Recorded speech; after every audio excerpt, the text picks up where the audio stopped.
materi kita, yaitu materi tentang proses penciptaan alam semesta, dimana kita akan membacakan hadisnya yang diriwayatkan oleh Imam Muslim.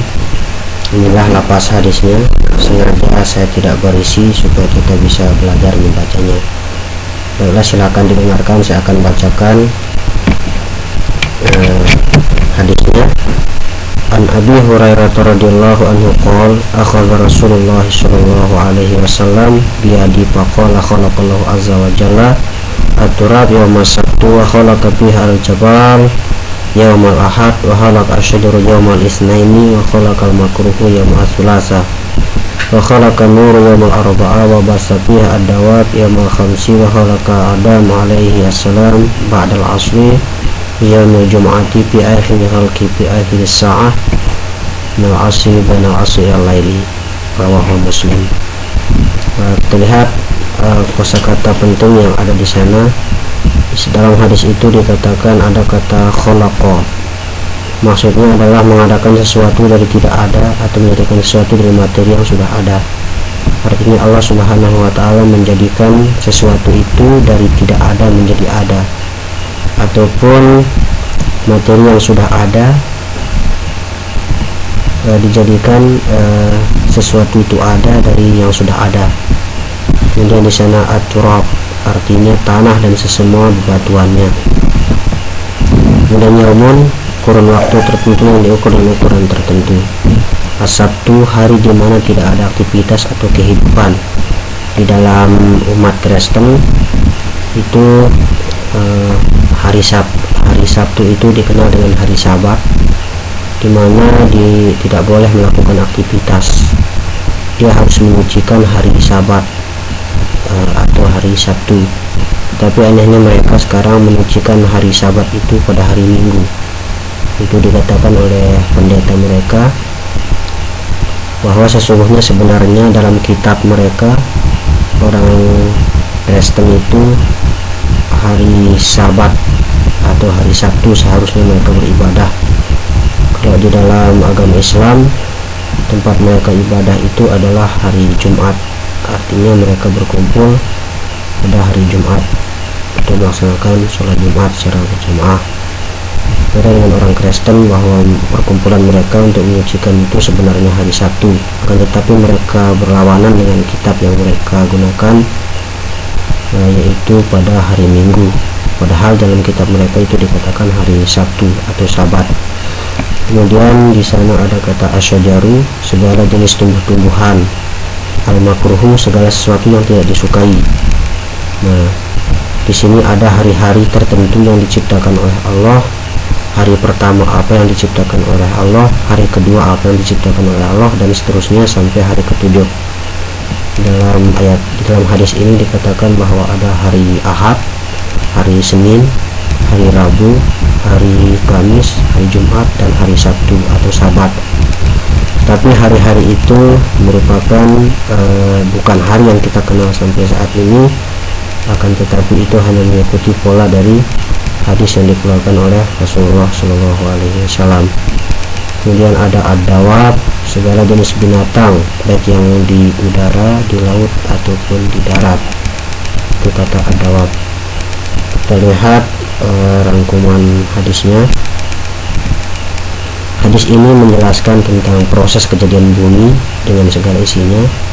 Proses kejadian bumi ini melalui tahapan-tahapan. Artinya tidak serta-merta, artinya Allah Subhanahu wa ta'ala tidak menciptakan bumi ini sekaligus, artinya dia memiliki tahapan-tahapan. Nggak kayak misalnya di sulap-sulap itu abrakadabra langsung jadi bumi ini atau manusianya, semua jenis yang ada di dalamnya, tidak, tetapi memiliki tahapan-tahapan tertentu. Pertama-tama Allah Subhanahu wa ta'ala hamparkan tanah, dia menciptakan tanah pertama-tama, dan tidak ada kehidupan di dalamnya. Pertama-tama Allah menciptakan alam semesta ini, tanah dulu, yaitu at-turab, artinya debu yang terlebih dahulu diciptakan untuk pada saat penciptaan bumi. Dan kehidupan manusia itu belum ada, binatang-binatang juga masih belum ada. Artinya kalau di dalam teori sains itu memang betul di dalam teori ledakan besar itu bahwa proses terjadinya alam semesta itu dari suatu benda yang mati, artinya dari tanah, kemudian dentuman yang besar itu terseser dan tercecer berapa ratus ribu tahun, akhirnya ada kehidupan. Itu menurut sains. Kemudian waktu yang dilalui dalam setiap tahapan dalam hadis ini disebut dengan kata yaumun, yang mengandung makna suatu masa yang kadar waktunya tidak diketahui secara pasti. Artinya hari-hari, misalnya hari Ahad, hari pertama, hari Isnaini itu adalah artinya hari kedua. As-Sulasa itu berasal dari kata salah satu, artinya tiga, hari ketiga, yaitu hari Salasa. Kemudian hari keempat ada hari Rabu, asal katanya adalah arba'ah, hari keempat itu hari Rabu. Kemudian al-khamis itu adalah khamsatun, 5, dan hari Kamis itu adalah hari kelima. Kemudian hari Jumat itu adalah hari perkumpulan jamaah, artinya umat Islam itu berkumpul untuk melaksanakan sholat Jumat. Kemudian hari ketujuh itu Sab'ah, artinya hari Sabtu, hari Sabat, yaitu hari ketujuh. Nama hari yang disebutkan dalam hadis ini tetapi bukanlah dalam pengertian nama-nama hari yang kita kenal saat ini yang 24 jam, tapi itu menunjukkan urutan pada benda bumi dan manusia. Yang bumi yang paling akhir diciptakan oleh Allah Subhanahu wa ta'ala. Adapun hikmah dan pelajaran dari hadis ini dapat kita ambil. Yang pertama itu Allah Subhanahu wa ta'ala Maha Kuasa untuk menciptakan segala sesuatu dari tidak ada menjadi ada. Kemudian Allah itu Maha Kuasa untuk menciptakan apapun sekaligus tanpa melalui tahapan-tahapan. Walaupun kalau Allah mau menciptakan bumi ini secara langsung, maksudnya bukan melalui tahapan-tahapan, bisa saja, karena Allah itu Maha Kuasa. Kemudian Allah menciptakan alam semesta secara bertahap agar manusia belajar dengan melalui tahapan-tahapan dan tidak bisa mendapatkan segala sesuatu itu tanpa proses, tetapi harus melalui proses-proses yang ditetapkan oleh Allah Subhanahu wa ta'ala, dan itu merupakan sunnatullah, hukum alam atau hukumnya Allah Subhanahu wa ta'ala. Demikian yang dapat kami sampaikan, semoga materi ini ada manfaatnya. Kurang lebihnya kami mohon maaf. Allahumma taufiq wal hidayah. Assalamualaikum warahmatullahi wabarakatuh.